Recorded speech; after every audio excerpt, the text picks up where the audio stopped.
Hi friend, good evening, जय जगन्नाथ। आज blog start ये चा हो चाटा यहाँ आम सेकेंड पेज चा कारण सका परिया पेज यहाँ मिस्त्री हो कारण आप जानते ना आम घर कम हो तो मिस्त्री चा कर दीदी दे दीदी दे दी कहते बड़ा शशुर पिंड अच्छी तो से दीदी सब मिसिकी सब परिवार दीदी भाउज सब मिसिक परिवा कटुँच बेसी नुहे से 20-25 लोक खाया पीया हो तो ये पिंड सरिया सरिया होगलानी आहरी पिंड विधि सब थी मो पुओ को सब राम को शुआई खाई गाधे खुआई पियाई शुआई खाला गोटे विधि सरीगला मुझे विधिर मानने भिड कर पारनी तो नना ये समस्त कल्याण कर सारे मत ये मोर कर लास्ट विधि चलती पिंड पड़ सारा मेरे भाज पकाउं पिंड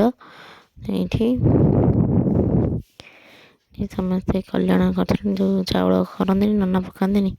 से कौन कहते आम तो एपटे कल्याण कहती तो ये बिरयानी भाज पिंड पकाउं तो सर लास्ट विधि आपटे आसपानी आ भिड कर पारनी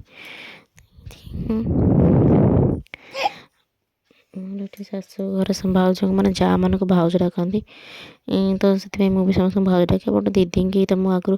बाहर पूर्व फोन में कथी मो दीदी डाके आम सेपटे दीदी डाकती अपा डाकती तो मुझे मो निज जा जी दीदी डाके आ समस्त भाउज डाके तो टमाटर खटा बोली दीदी टमाटर कटुँच भाउज ये अदा छड़ाऊँ डालमार दिहा बोली कारण बिना पियाज रसुण वाला डालमा हम ना तो बड़ भाई ये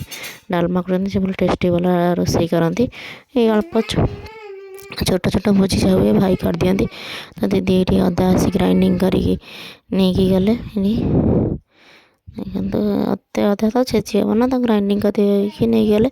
तापर आसले टमाटर खटा भाज कल इंडक्शन टमाटर खटा कर दिया तो ये दीदी आसती टमाटर खटा खजूरी हरिया पड़ी खजूरी गुड़ सब पड़ी टमाटर खटा ये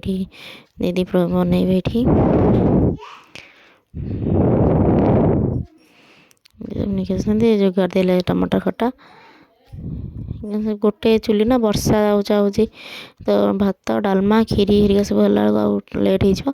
तो कहली तो खटाटा टे इंडक्शन नहीं जा करदे तो देखुना केते यमी देखा खटाटा तो ये रोसे सर डालमा है लाइटा टे कम थिला तो से डालमार कलर अपना यहाँ खीरी खीरी बड़ भाउज बनई तो ये गुनु सांग मान सब मिसिकी खाऊँ ये गुनु सांग लाज लाजु तो से मुँह देखनी ये से सब खाऊँ मुझे देखला आम रोसई घर अवस्था देखुना केमती कहली सेपटे तो दीदी कर रोसई घर सफा कर दिए ये पोची पाची पूरा क्लीन कर देती पुओ को शुआला लंच करके शुआला आम दीदी मोर जाइलु खाई सी कहले ना तुम खाईदि आम अपेक्षा कर ना भाउजरिया कहले तुम छोट पिला ना तुम खाईदि तो आम ये खाऊँ और तो ये पिंडी डालमा गोटे अच्छी आमर कौन सा मानने दे पिंडी रोसे होता है और सहीटा बारियाड़ दिया हुए तो से डालमाटा भी बहुत टेस्टी होता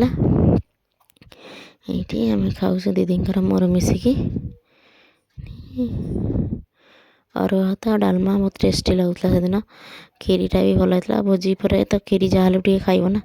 कि भात डालमा पेट पूरी गला तुम अल्प खीरी नहीं तो ये दीदी मोर खाई दे खाई आसी टे रेस्ट नहीं जाइलु ये राम को सब सब मत निद लगे मतलब दीदी सब घर फर सब ओला ओली कम कर देते तो मुझे कहली तुम धूप दौच मुझे चा बसई दिए तो मुझे सन्ध्या बेले बापा हरिया पीए बोली चा ये करदेली तार सेपटे भी अटा मुझे अटा चकट दिए से अटा चकड़ी बोली अटा लुण को एमती गोल देती एपटे दीदी ठाकुर पूजा कर मैंने सन्ध्या धूप दौरान ये दे पिंडी तो दे पिंडी दौरान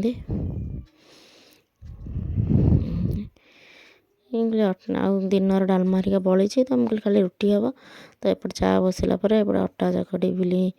भारी एपटे चा होगला नहीं बापा हरिया दे देती अटा चकड़ी रखी देखो दीदी आसले दीदी बेलदेवे मुझे सेकिदेवी आम मिसिकी कर दियो डिनर समस्त दे सारापर रुटी आ डालमा खीरी हरिया थी आम सब खाई आप देखिले आम दिन चिकेन करला भल लगे लाइक शेयर सब्सक्राइब कर रही जय जगन्नाथ।